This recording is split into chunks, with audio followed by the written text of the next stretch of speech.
pada kesempatan ini, alhamdulillah saya sudah bertemu langsung dengan profesi advokat, yaitu Bang Hanan. Di sini saya bertujuan untuk mewawancarai 10 atau lebih pertanyaan yang berhubungan dengan etika profesi advokat. Mungkin langsung aja ke pertanyaannya. Yang pertama itu, bagaimana sih Bang Hanan menilai kesenjangan antara kenyataan dan cita-cita dalam profesi advokat, mulai dari pendidikan formal yaitu saat abang kuliah hingga pelatihan profesi dan praktik di lapangan, dan juga apa dampaknya terhadap peran advokat dalam membela klien di dunia hukum. Berarti ada 2 poin ya pertanyaan yang disampaikan awal ini. Yang pertama ngomongin tentang sesuai nggak sih apa yang kita pelajarin di kampus gitu ya, sama bagaimana praktik dalam profesi terkait itu kali ya. Yang keduanya tadi itu terkait Dampaknya terhadap peran advokat dampak peran advokat dalam membela klien. dalam membela kliennya. Ya.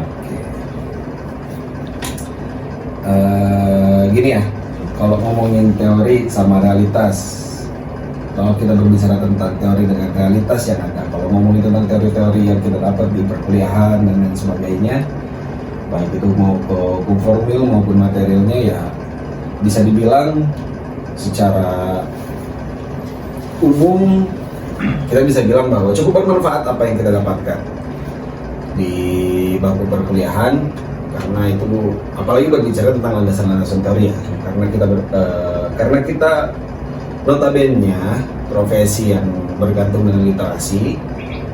Dalam artian literasi yang dimaksud di sini itu sejauh mana pengetahuan yang kita miliki tentang hukum itu sendiri, bagaimana cara kita menginterpretasikannya, pun bagaimana kita memandang para ahli untuk menginterpretasikan suatu permasalahan atau suatu teori. Nah, kalau untuk secara teorinya yang kita dapat di kampus, bisa dibilang 90% itu sangat amat membantu tentunya ya, kalau untuk di profesi advokat itu sendiri. Kenapa?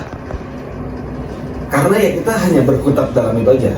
Kita tuh hanya berkutat dalam teori-teori itu aja, dan bagaimana perkembangannya yang berkembang. Karena kalau secara teori kan ya subjek hukum manusia, yang mana mau nggak mau subjeknya ini sendiri udah selalu berkembang. Mengikuti perkembangan zaman, mengikuti teknologi yang ada, tentu dari kitanya sendiri yang harus pintar-pintar bagaimana cara menginterpretasikan suatu hal. Karena apa yang terjadi di masa lampau bisa jadi terjadi juga di era sekarang dengan metode yang berbeda. Makanya teori yang mendasar itu cukup penting. Jadi kalau misalnya orang-orang yang menjadi advokat tapi ya bisa dikatakan secara teori dia tidak mumpuni, secara keilmuan dia kurang. Kalau mau dibilang nanti pas begitu masuk jadi advokat bisa ngejar, bisa, tapi capek. Itu pasti capek. Kenapa? Karena dia harus lari lah istilahnya. Dia harus lari, dia harus ngejar ketertinggalan yang ada. Sedangkan orang-orang yang dalam perkuliahannya atau selama perkuliahannya dia udah terbiasa dengan literasi hukum, dan udah nggak asing lagi dengan hukum-hukum acara, dia tinggal beradaptasi aja. Dan itu biasanya waktunya nggak lama tuh, dia cukup dikasih 1-2 perkara, ngikutin 1-2 perkara juga dia udah bisa adaptasi, dan bisa kita bilang ya dia mau jalan sendiri juga udah bisa gitu. Jalan sendiri itu dalam artian ya ketika dia sudah jadi advokat, dia mau buka kantor sendiri ya, saya rasa dia pasti bisa. Ataupun misalnya dia menjadi penanggung jawab suatu perkara juga udah bisa gitu. Itu pembedanya nantinya antara orang yang memang concern selama perkuliahannya itu sesuai, yang nggak hidupnya ya sorry itu saya maksudnya tuh bukan berarti mendiskreditkan orang-orang yang kuliahnya nggak benar ya, atau yang orang-orang yang kuliahnya berfokus terhadap yang lain di luar dari fokus perkuliahan itu sendiri. Nah, kalau ngomongin tentang terus gimana realitasnya, apakah sesuai dengan apa yang kita pelajarin? Nggak sepenuhnya tentu. Kalau itu nggak sepenuhnya. Kenapa gue bilang kayak gitu? Gini, secara teori semua bentuk yang kita temui, apalagi dalam dunia hukum itu sifatnya ideal. Bahwa setelah kita melakukan pendaftaran perkara atau misalnya kita pendaftaran kuasa dalam di pengadilan, terlalu pengadilan negeri, nanti masuk ke persidangan, ada runtutan A, B, C, D, E dan lain sebagainya. Bisa dibilang ada nggak yang kalau misalnya ditanyakan ada nggak yang sesuai dengan apa, sesuai dengan yang seharusnya gitu, yang seharusnya dalam artian sebagaimana yang kita pelajari, sebagaimana yang kita ketahui secara teoritis atau secara keilmuan selama kita berkuliah, baik di program sarjana, magister atau doktoral. Ada beberapa yang sesuai, tapi ada juga beberapa yang tidak. Nah, banyak yang kalau misalnya di dunia advokat mungkin saya bilang yang paling sering kali sesuai itu banyaknya ada di perdata, perdata dan perdata syariah. Hukum Islam itu masih cukup mendekati kata bentuk ideal. Nah, tapi berbeda halnya dengan pidana. Kalau kita kalau saya bicara tentang pengalaman ya. Kenapa? Karena gini, ada satu case yang pernah saya tanganin sama teman-teman yang lain di kantor. Itu tahun sekitar 2021 atau 2022. Itu kasus korupsi dana desa. Biasanya saya nggak akan sebutin, tapi lokasi umumnya aja ya di daerah Kabupaten Bandung. Jadi waktu itu jaksa memberikan dugaannya atau memberikan dakwaannya bahwa si terdakwa ini melakukan korupsi sebesar sekian M lah, antara kisaran 1 sampai 2 M, sekian M. Nah, tapi dalam fakta persidangannya, selama persidangan berlangsung, tidak ada satupun saksi yang mengatakan bahwa kerugiannya mencapai nominal sekian, mencapai nilai miliaran. Adapun saksi yang mengatakan bahwa si kepala desa ini menikmati uang negara di luar daripada gajinya, daripada yang harusnya dia terima, atau dalam tanda kutip kita katakan dia korupsi, itu sebesar 20-30 juta selama dia menjabat. Nah, kalau kita ngikutin perjakan seharusnya kalau di kisaran di bawah 50 juta itu sanksinya administratif, bahwa dia diharuskan segera mengembalikan dalam jarak waktu yang sudah ditentukan. Tapi saat itu baik jaksa maupun hakim menutup mata dan menutup telinga menurut saya, karena mereka mengabaikan fakta yang ada di persidangan, bahwa cuma ada satu saksi, itu pun bendahara desanya. Sisanya saksi ahli cuma memberikan pandangan sebagaimana hasil laporan keuangan, dan kebanyakan terjadinya dalam tanda ya kalau bisa kita bilang korupsi itu terjadinya justru bukan di kepala desanya, tapi justru di perangkat-perangkat desa lainnya di luar sepengetahuan kepala desa, dan itu diakui oleh para saksi saat itu. Tapi tetap hakim mengatakan bahwasannya dalam putusannya itu terdakwa bersalah, dan tetap mengakui bahwa terdakwa melakukan korupsi itu sesuai dengan apa yang didakwakan dan dituntut oleh jaksa saat itu. Sedangkan menurut kami itu jauh daripada apa yang ada dalam persidangan. Maksudnya itu secara fakta persidangan aja udah nggak kebukti tentang nilai miliaran itu. Ini baik jaksa maupun hakim, jaksa dalam tuntutannya dan hakim dalam putusannya tetap menekankan bahwa ya kepala desa itu bertanggung jawab karena dianggap melakukan korupsi dengan nilai sekitar 1 sampai 2 sekian miliar. Nah, kalau misalnya kita ngelihat dari kalau misalnya kita dapat secara teori dan secara bentuk ideal, seharusnya kan itu tidak terjadi. Seharusnya itu tidak terjadi, seharusnya itu bisa dipulihkan secara cepat, dan itu kan sebenarnya ngebuang anggaran pemerintah yang lebih besar ya. Untuk dengan adanya lagi penyelidikan kan itu tentu negara mengeluarkan anggaran lagi. Maksudnya itu, sedangkan perjak itu sudah memudahkan sedemikian rupa bahwa ya kalau di bawah 50 juta ya nggak usah sidang, tinggal diberikan saksi berupa administratif untuk segera dikembalikan uang terkait. Ya, kalau waktu itu kalau dikatakan 30 juta menurut bendahara desa ya 30 juta aja dong berarti. Karena dalam BAP sekalipun tidak ada satupun saksi yang bisa merincikan terkait korupsi tersebut. Maksudnya itu bahwa korupsi nilai sekian itu nilai 1 sampai 2, M sekian itu dia benar gitu, maksudnya itu dalam artian benar tuh ya emang melakukan korupsinya itu gitu. Sedangkan dari saksi ke saksi justru malah semua putaran korupsi itu justru terjadi di perangkat desa yang lain. Karena waktu itu kepala desa ini statusnya yang jadi tersangka ini, yang terdakwa ini, ya sekarang statusnya terpidana lah ya. Dia itu PLT. Dia ini PLT, makanya justru itu yang menjadi heran.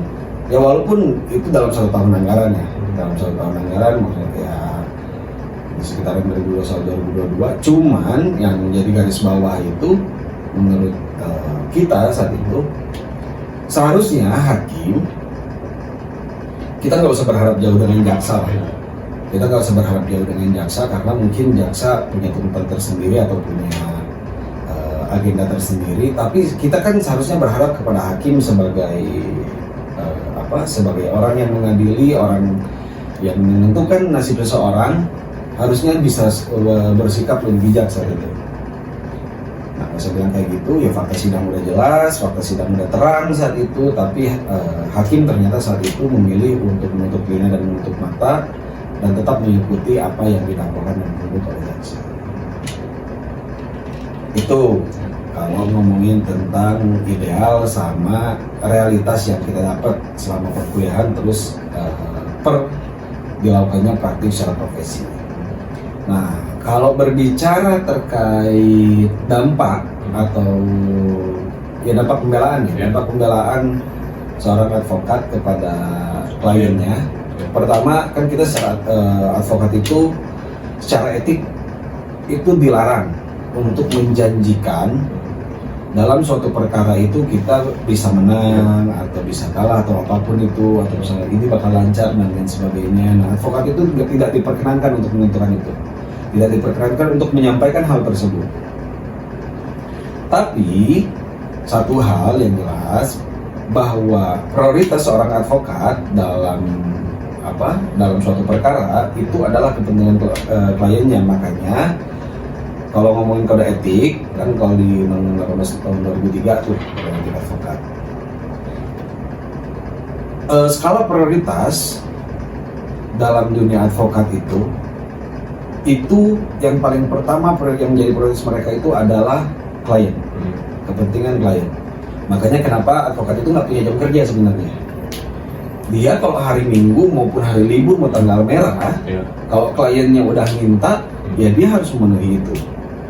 Dia harus memenuhi itu karena posisinya ya skala prioritas dalam dunia advokat per ditandatangannya suatu surat kuasa oleh seorang advokat, kepentingan klien itu menjadi hal yang paling utama di atas kepentingan pribadi advokat itu sendiri.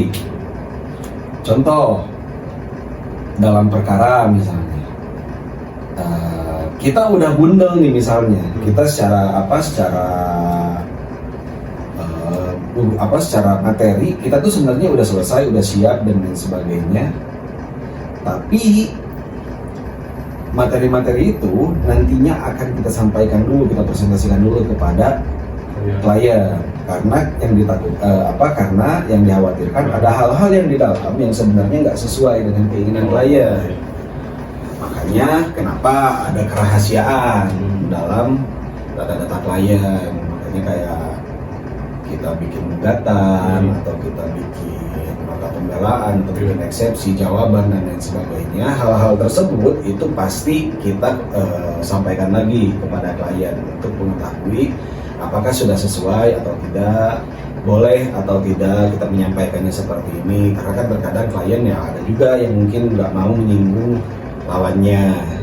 Sedangkan kan kalau dari advokat yang mandangnya tentang bagaimana caranya kepentingan klien kita ini bisa diaminkan oleh pengadilan, baik oleh pengadilan maupun non pengadilan, baik dalam skala litigasi maupun non litigasi ya. Itu. Mungkin selanjutnya lanjut ke pertanyaan kedua. Pertanyaan kedua itu sejauh mana sih pentingnya menjaga integritas dan standar moral dalam profesi advokat untuk memastikan pembelaan yang adil dan profesional bagi klien. Nah, ini tuh apalagi untuk advokat muda ya biasanya ya. nggak semuanya, tapi hampir kayak mungkin bisa kita bilang sebagian dari advokat yang masih muda. Posisinya gini, kalau ngomongin integritas kan kadang orang tuh selalu menganggap bahwa pengacara itu menjadi profesi yang sangat bonafit. Apalagi ukurannya udah pasti tuh, kalau misalnya masyarakat umum udah gak akan jauh kan dari Hotman Paris maksudnya tuh. Karena gini, kalau kita ngomongin integritas, bagaimana sih pentingnya menjaga integritas, itu sangat penting dalam dunia advokat. Karena integritas itu berbicara tentang profesionalisme kerja, rasa percaya klien kepada kita. Kenapa seperti itu? Karena itu beriringan nanti dengan gimana ya bahasanya? Red pengacara itu sendiri. Red pengacara itu sendiri. Kayak gini. Ya kalau misalnya pengacaranya integritasnya aja udah diragukan, ya berarti kan kalau udah integritas diragukan kayak gitu kan berarti udah ngomongin tentang profesionalisme kerjanya aja berarti agak kurang nih. Itu pertama. Terus orang mau percaya kayak gimana? Kalau misalnya orang sulit untuk percaya, ya lu mau ngerek kayak gimana? Ya mungkin kalau misalnya ngasih pandangan umumnya mungkin kayak gitu kali ya, bahwa ya seorang pengacara ya lu kalau mau harga lu tinggi, mau harga lu naik, atau mau harga lu bisa tetap terus naik gitu, nggak stuck atau bahkan menurun yang lebih parahnya, ya integritas itu sangat penting. Integritas itu sangat amat perlu dijaga, apalagi kita bergerak di bidang jasa. Kita bergerak di bidang jasa, makanya kenapa integritas itu sangat penting, apalagi kita ngomongin hukum. Ya sekali orang nggak percaya, kita ambil contoh misalnya kayak gini, yang paling gampang untuk penyebaran itu kayak di pengadilan agama kalau di Kota Bandung. Sekali kita ngecewain klien, sekali kita ngebohongin klien, sekali kita nggak profesional sama klien, suatu waktu ketika kita melakukan itu, otomatis integritas telah tercoreng. Oke. Integritas telah tercoreng. Klien ketika ketemu dengan entah itu rekannya, entah itu dengan kenalannya siapapun itu dan membutuhkan perkara, dia tidak akan merekomendasikan orang yang sama yang pernah dia dapatkan. Makanya kenapa integritas itu perlu dijaga. Integritas itu makanya nggak cuma sekedar ngomongin tentang kepercayaan. Kepercayaan itu kan nggak selalu melulu tentang sejauh mana kualitas dari seorang pengacara atau sejauh mana kapabilitasnya seorang pengacara, tapi juga tentang sejauh mana dia mampu tanggap terhadap setiap permasalahan dalam artian permasalahan yang berkaitan dengan hukum. Dengan hal-hal kayak gitu, ya kalau misalnya semakin orang orang bisa percaya, orang bisa mau ngasih kepercayaan ke kita sebagai advokat. Dalam artian ngasih kepercayaan tuh ya udah lu tanganin perkara gua lah. Bisa aja gitu. Misalnya gini, Iqbal punya perkara karena kenal sama gua, ya udahlah sama gua aja Nan. Beres kan? Kalau ngomongin kepercayaan karena ya udahlah udah ya kenalan juga dan lain sebagainya. Tapi itu berlaku nggak kalau misalnya untuk hal yang umum? Enggak. Ya semakin orang berisi, ya semakin orang punya nilai tersendiri, integritasnya justru semakin naik. Dan integritas itulah yang harus dijaga. Makanya ya advokat itu kan istilahnya ya jasa jual bacot.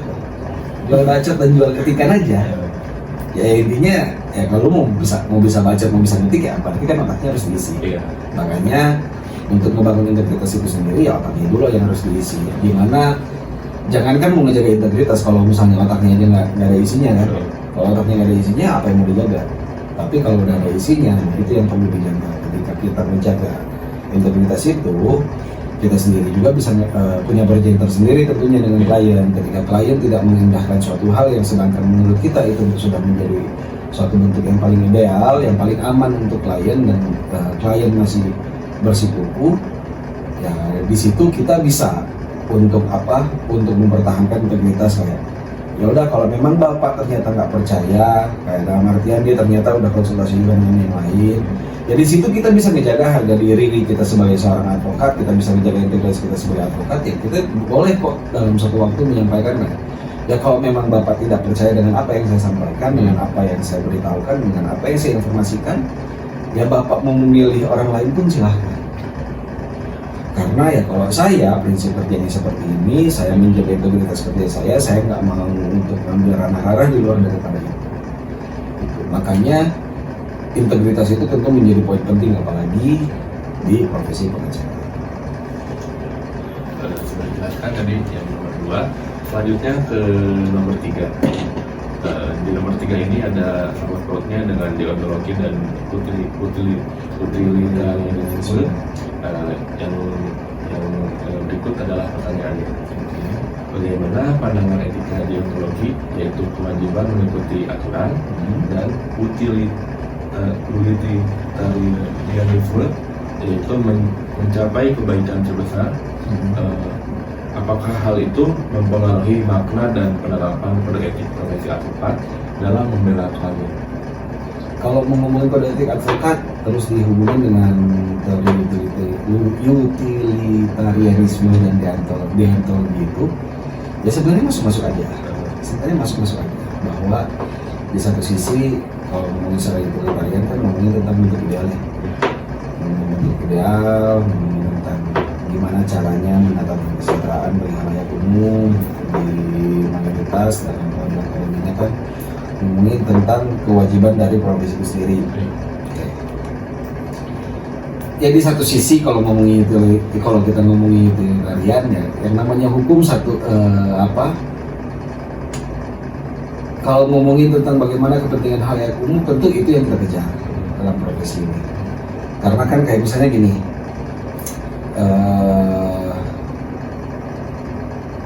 waris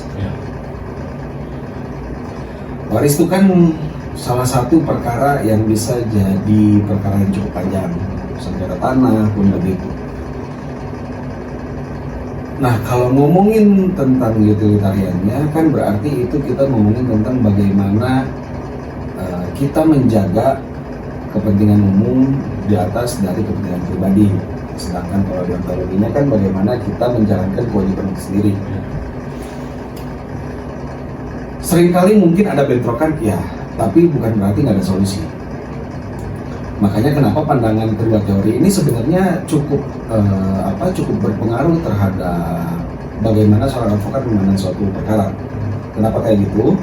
Satu sisi kita dalam menganalisis suatu perkara, kita harus lihat dulu bentuk idealnya kayak gimana. Nah, bentuk idealnya kayak gimana, terus baru kita lihat di lapangannya kayak gimana. Itu misalnya kayak contoh waris. Ya kalau ngomongin kepentingan umum, kalau misalnya agamanya Islam, ya berarti dibaginya secara Islam. Sebagaimana yang diuraikan dalam surat An-Nisa. Entah itu ada asobah ataupun ketika ada asobah, ketika anak perempuan, ya berarti dari sampingnya dapat juga kan.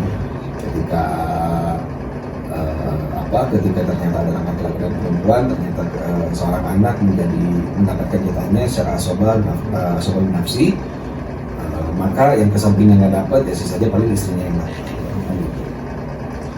Nah, pembagiannya kan kalau udah kayak gitu, ya berarti harus dibentuk seideal mungkin, karena itu sudah menjadi aturan baku, sudah menjadi aturan yang bisa dibilang udah saklek juga. Nah, tapi dalam waris kan terkadang ada juga beberapa orang atau beberapa ahli waris yang dia nggak mempermasalahkan itu dan cenderung melepaskan hak warisnya. Gitu.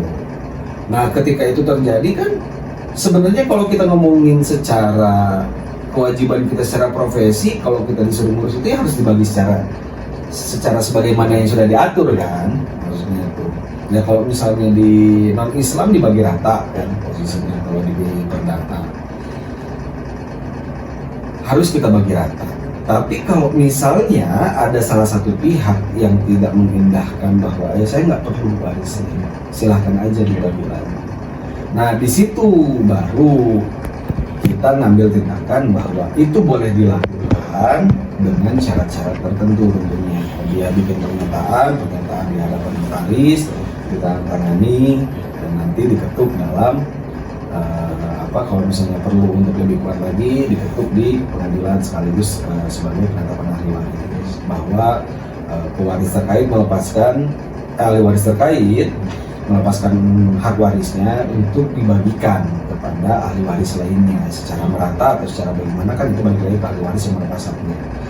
Tapi kan kalau itu ngomongin enaknya, yang gak enaknya kan ada juga orang yang merasa bahwa saya lebih berhak lebih atas hal tersebut. Nah, ketika itu terjadi, maka harus dilihat dari sumber hartanya. Nah, disitulah pandangan utilitarian dan deontologi itu wajib diterapkan. Karena ini kan sebenarnya dua hal yang saling berkaitan, bukan hal yang terpisah. Ketika itu terjadi kan ya berarti mau nggak mau posisinya kita harus ngurai dulu ini harta asalnya dari mana. Ini harta munculnya dari mana? Karena ada harta bawaan, ada harta bersama selama proses pernikahan kayak gitu-gitu. Jadi kalau yang belum nikah ya berarti nggak ada harta bersama kan. Paling kayak gitu sih kalau misalnya ngomongin tentang pandangan utilitarian dengan deontologi. Itu sudah dijelaskan. Ini lanjut aja ke nomor 4, yaitu bagaimana sih penganan mengelola ketegangan antara moralitas pribadi dan kewajiban moral sebagai advokat dalam membela klien. Apakah Bang Hanan lebih mengutamakan aturan moral yang harus diikuti atau prinsip utilitarian yang fokus pada hasil terbaik bagi banyak pihak? Oke. Kalau kita ngomongin hasil terbaik bagi banyak pihak, nah ini menurut saya sebenarnya ada rancu ya kalau misalnya dibilang hasil yang terbaik bagi dan untuk semua pihak. Ya. Kalau kita ngomongin dunia peradilan, kan banyak ya pihaknya. Ya, ada pihak penggugat, ada pihak tergugat, ada pihak pemohon, ada pihak termohon, ada pihak jaksa, ada pihak PH, ada hakim, ada tersangka, ada terdakwa, ada termohon, ada pemohon, ada penggugat dan tergugat. Kalau ngomongin para pihak. Kalau misalnya mengejar semuanya yang penting merasa senang, tentu susah. Kalau misalnya mau semua merasa senang, sama halnya kayak tadi yang kasus dana desa, ya saya merasa dirugikan. Saya merasa dirugikan karena klien saya mendapatkan putusan yang menurut saya tidak sesuai. Menurut saya dan tim saat itu tidak sesuai. Makanya selalu ada upaya hukum tambahan kan. Ada upaya hukum banding, ada upaya hukum kasasi, ada upaya hukum PK. Tapi kalau kita berbicara mana sih yang lebih dulu menjaga moralitas secara profesi atau kepentingan klien itu sendiri demi kepentingan bersama? Ya kalau ngomongin kepentingan tentu kepentingan klien yang paling utama. Tapi karena di dalam profesi itu ada yang disebut dengan integritas, nah ini yang menjadi rem untuk kita.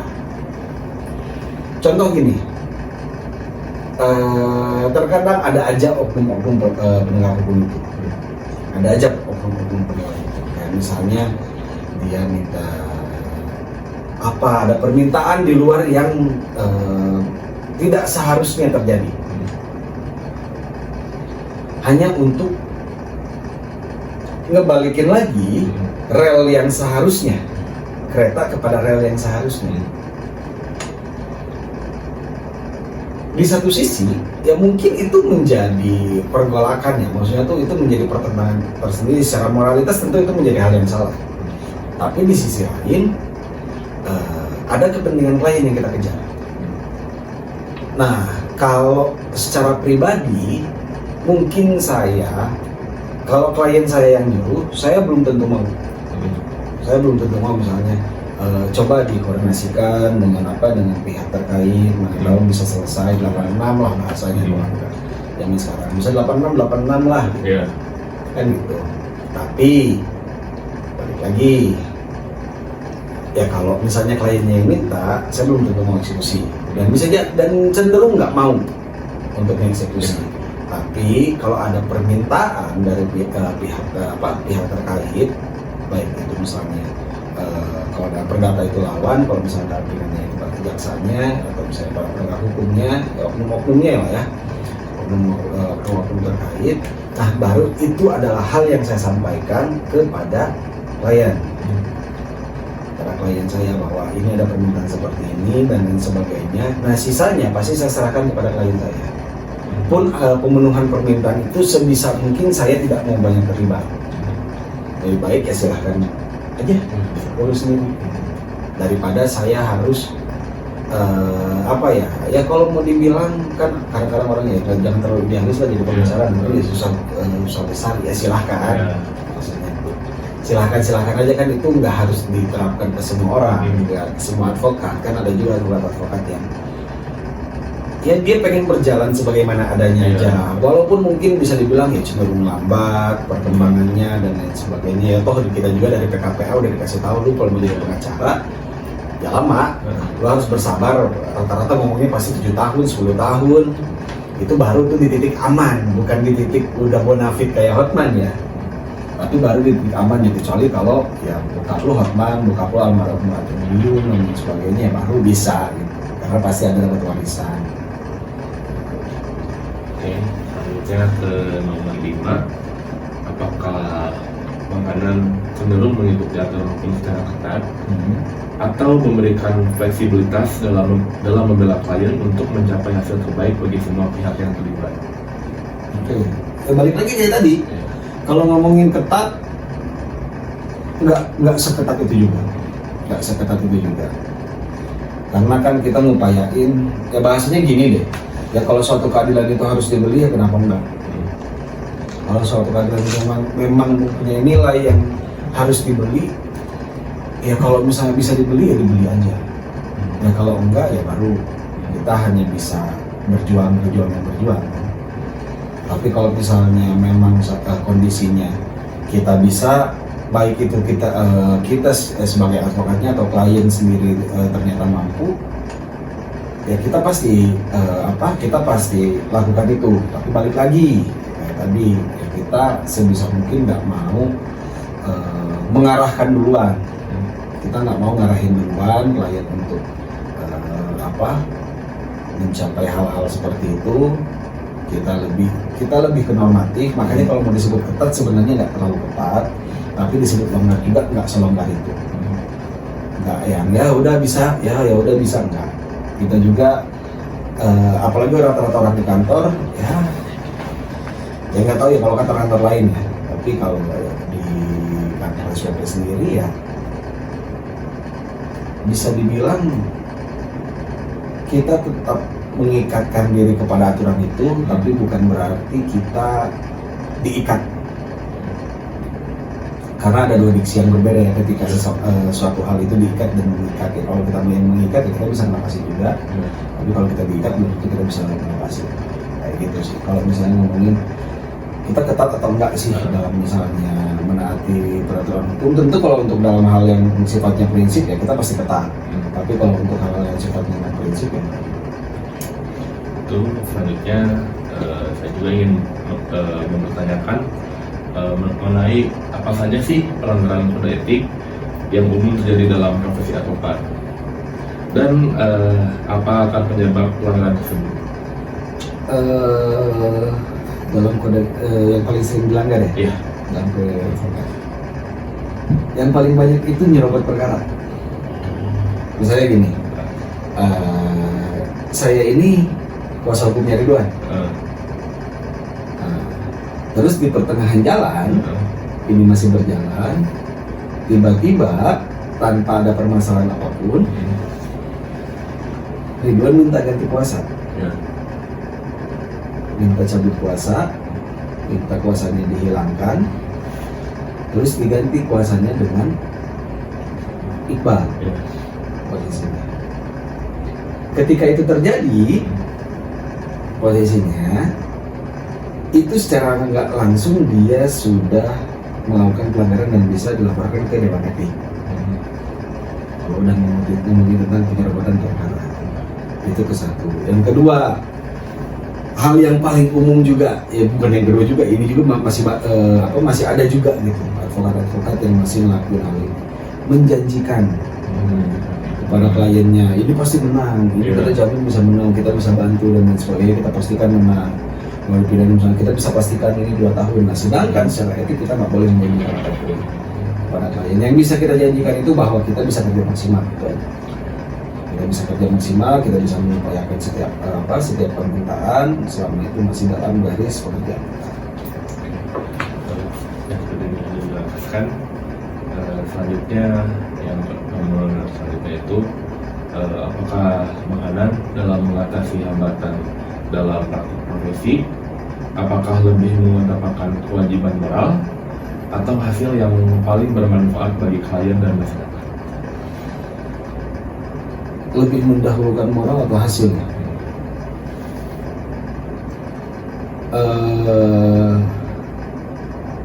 Kalau ini nih, kalau secara subjektif mungkin lebih ke moral ini, lebih mendahulukan moralitas itu sendiri dibandingkan hasil yang bisa dibilang untuk kepentingan bersama ya. Saya pasti kalau secara subjektif ya mau gimana pun yang lebih dulu ya moralitas. Tapi balik lagi, kepentingan bersama itu bukan berarti menjadi dikesampingkan. Gak bisa juga kan dikesampingkan hal yang kayak gitu, apalagi ini ngomongin kepentingan klien. Ya secara objektif posisinya mau bagaimanapun kepentingan itu di atas itu, tapi moralnya itu yang menjadi pagarnya, yang menjadi pembatasnya, biar nggak terlalu sewenang-wenang, biar nggak terlalu ugal-ugalan. Karena ya udah banyak kan maksudnya tuh advokat-advokat juga yang malah jadi terjerat hukum gitu. Makanya ya kalau misalnya secara objektif bahwa kepentingan klien itu untuk kepentingan bersama, hasil yang baik itu tentu menjadi poin plus juga. Tapi dalam meraihnya, dalam prosesnya tentu moral itu yang menjadi pembatas dalam setiap prosesnya. Mungkin ini sudah cukup. Lanjut pertanyaan Ridwan. Pertanyaan berikutnya aja Bang.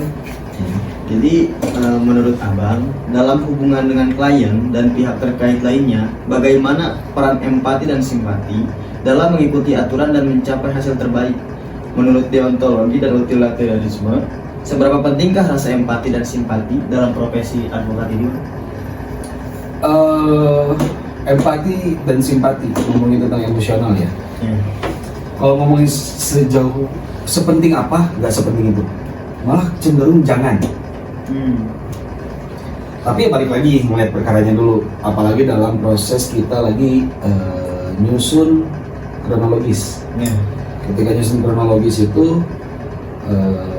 kita butuh kabar yang sejelas-jelasnya, berita yang sejelas-jelasnya, informasi yang sejelas-jelasnya. Tapi yang kadang menjadi hambatan kita ketika kita terlalu berempati, ketika kita terlalu bersimpati, ketika kita terlalu percaya dengan klien atau dengan orang-orang terkait dalam suatu perkara. Setiap orang, apalagi kalau dalam advokat itu ada istilahnya ya, orang yang paling pertama atau musuh utamanya advokat itu ya justru kliennya. Karena justru klien itu bukan nggak banyak ya, tapi kebanyakan klien itu justru nggak jujur sepenuhnya tentang apa yang terjadi dalam permasalahan tersebut. Yang seringkali justru kita dapat itu bisa jadi di persidangan atau pada cerita kronologis informasi dari pihak lain yang dia bilang dia seolah-olah dia yang paling tersakiti, tapi ternyata dia juga menyakiti. Gitu. Makanya peran simpati dan empati itu bukan menjadi hal yang utama. Maksudnya itu bukan jadi hal yang utama ya. Kalau dalam suatu perkara kita sebagai advokat ya itu bukan menjadi suatu hal yang harus kita menjadi poin utama gitu. Tapi dia termasuk menjadi poin penting ya, tapi bukan sebagai poin utama. Kecuali kliennya, misalnya modelan kliennya ya kayak setelah misalnya kita ngeliat, kita udah ngumpulin informasi, ya dia memang dalam posisi sebagai pihak yang ditekan, pihak yang dirugikan. Nah baru di situ simpati dan empati baru boleh bisa dipakai. Jadi simpati dan empati atau emosional apapun dalam dunia advokat itu sistemnya harus kayak saklar. Kita harus tahu kapan kita matiin, harus tahu kapan kita harus nyalain. gitu. Karena kalau dimatiin full juga kan gak bahaya juga. Iya. Tapi kalau misalnya kita nyalain terus, ini yang jadi celakanya buat kita. Gitu. Pertanyaan berikutnya, menurut abang, gaji atau komisi itu mempengaruhi profesionalisme nggak, Bang? Harusnya enggak ya. Harusnya enggak. Harusnya enggak. Jadi karena gini, balik lagi tadi kan sebelumnya kan sama Iqbal udah dibahas kan, bahwa ya lu mau naikin rate sebagai pengacara ya integritas lu dulu kayak gimana, profesionalisme lu dulu kayak gimana. Kalau misalnya klien minta ketemu jam 7, terus lu datangi jam 8, jam 9, atau bahkan 7.15, ya itu aja profesionalisme kerjanya udah hilang dong. Iya. Lu mau naikin rate lewat apa? Iya. Isi otak misalnya. Oke, isi otak misalnya. Dia pinter dan lain sebagainya, analisis kasusnya bagus, nyusun draftingnya bagus dan lain sebagainya. Oke. Tapi dia punya batas. Dia punya limitasi. Makanya kenapa profesionalisme integritas itu wajib posisinya. Ya kalau misalnya dibilang profesionalisme kerja berpengaruh nggak terhadap fee ya, berarti fee atau komisi yang didapatkan seorang pengacara itu berpengaruh nggak sih terhadap namanya itu profesionalisme kerjanya? Untuk sebagian orang mungkin ya, untuk sebagian advokat mungkin.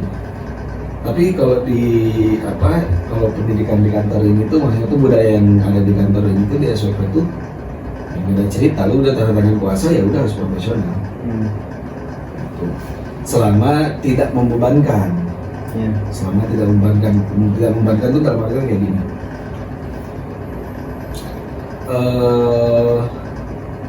Gara-gara nanganin suatu perkara misalnya, kita harus nalangin dulu dan lain sebagainya.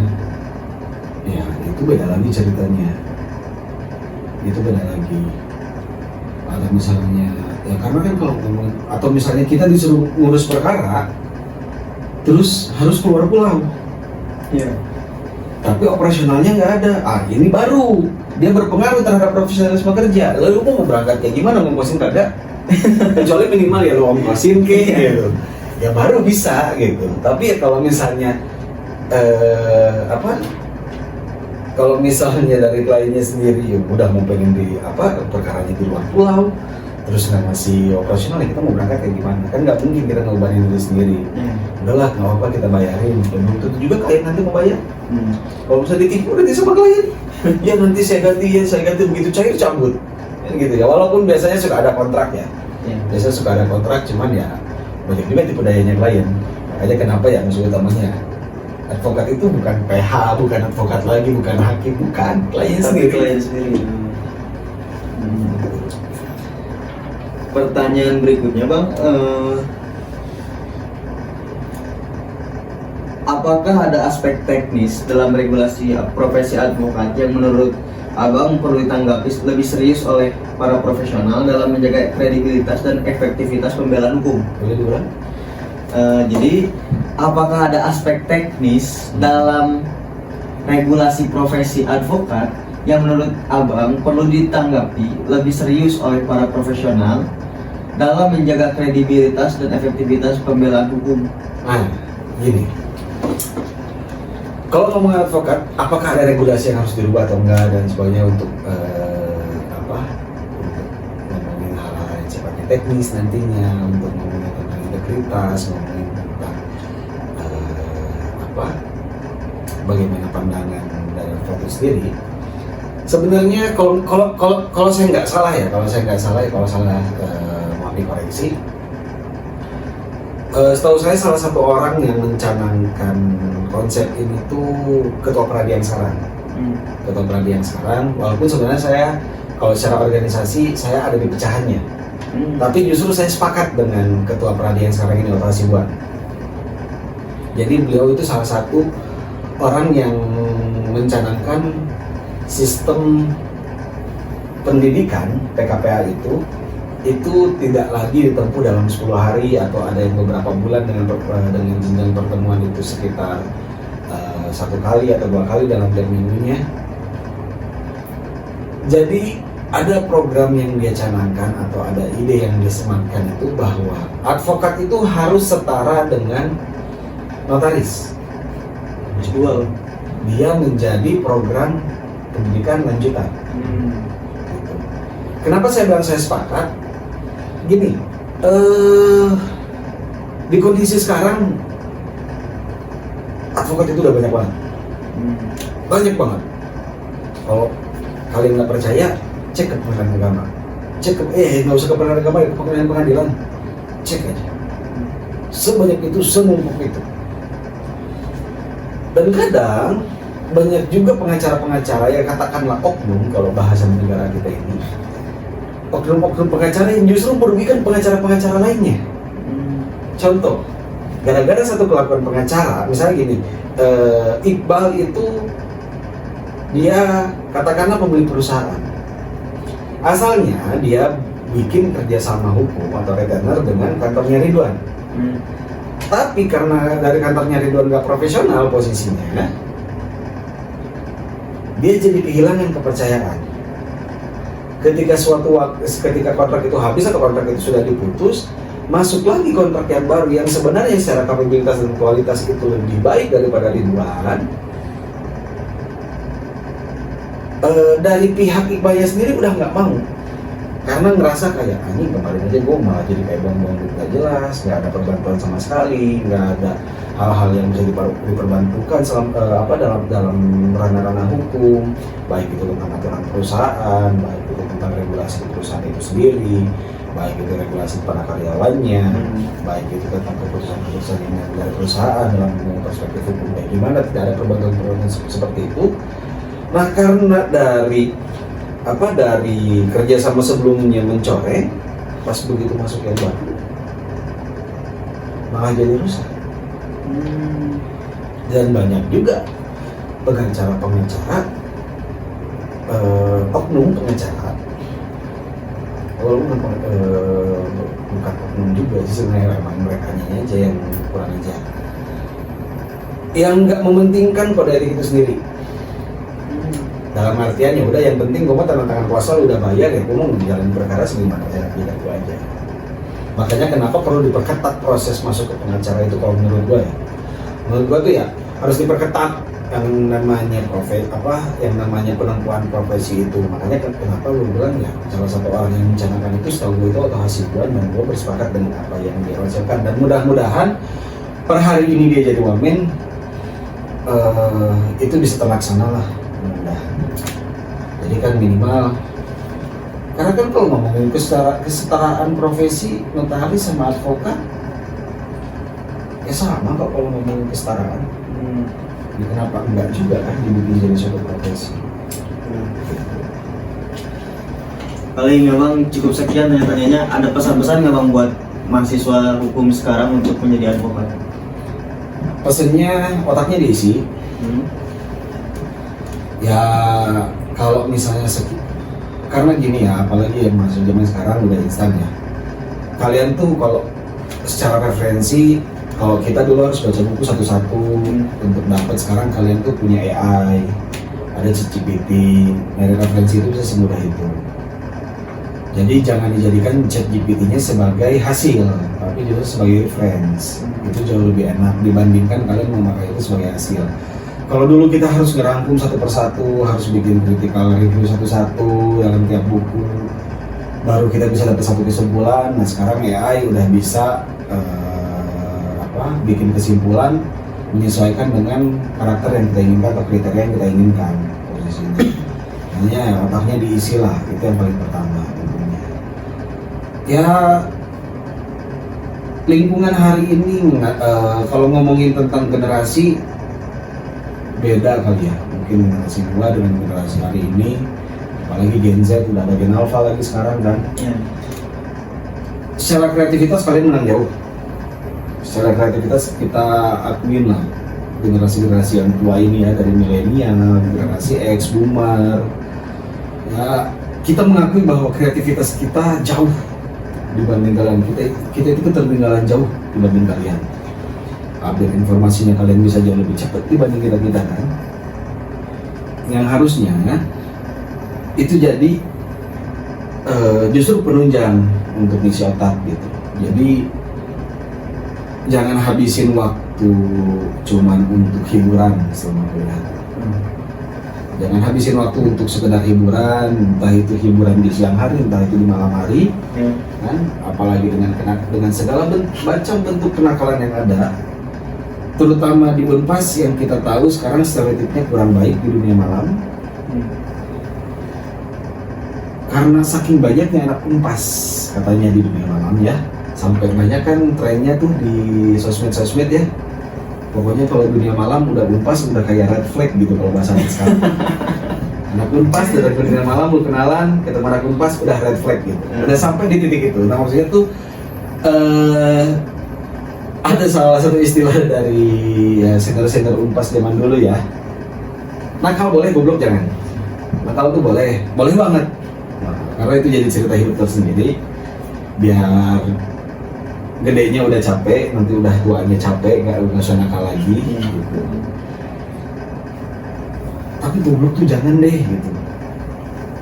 Jangan goblok lah. Apalagi sampai lulus tapi nggak tahu udah ngapain aja selama kuliah gitu. Makanya kan bisa ditunjang dengan ya berorganisasi kah. Tapi berorganisasinya juga jangan kayak kacamata kuda, organisasi aja terus kuliahnya nggak diurusin gitu. Ya balance saja, bisa kok gitu. Bisa kok, banyak orang yang udah ngelewatin itu banyak gitu. Gak cuma 1-2 orang kok, banyak case-nya.